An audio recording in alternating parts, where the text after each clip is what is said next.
ಇವತ್ತು ನಾನು ನಿಮಗೊಂದು ಕತೆ ಹೇಳ್ತೀನಿ. ದೃಢವಾಗಿ ನಿಂತಿರೋ ಒಂದು ಬಂಡೆ ಇತ್ತು. ಅದರ ಮೇಲೆ ಹತ್ತೋದು ಹೆಚ್ಚು ಕಡಿಮೆ ಅಸಾಧ್ಯನೇ.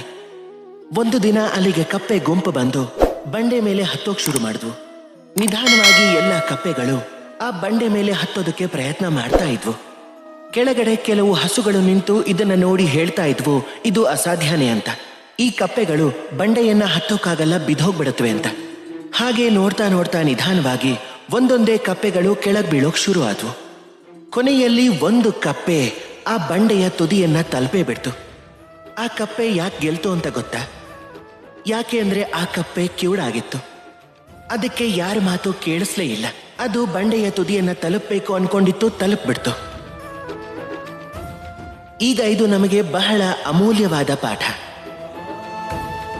ನೀವೇನಾದ್ರೂ ನಿಮ್ಮ ಜೀವನದಲ್ಲಿ ನಿಮ್ಮ ಗುರಿಯನ್ನ ಇಟ್ಕೊಂಡಿದ್ರೆ ಆಗ ಅವರಿವರ ಮಾತುಗಳನ್ನ ಕೇಳಲೇಬೇಡಿ. ಸುಮ್ಮನೆ ನಿಮ್ಮ ಗುರಿಯ ಕಡೆಗೆ ಹೋಗ್ತಾ ಇರಿ. ಯಾಕೆ ಅಂದ್ರೆ ಪ್ರಯತ್ನ ಅನ್ನೋದೇ ನಿಮ್ಮನ್ನ ಸಫಲತೆ ಕಡೆಗೆ ಕರ್ಕೊಂಡು ಹೋಗುತ್ತೆ. ಬೇರೆಯವ್ರ ಮಾತುಗಳಿಂದ ಏನೂ ಆಗಲ್ಲ.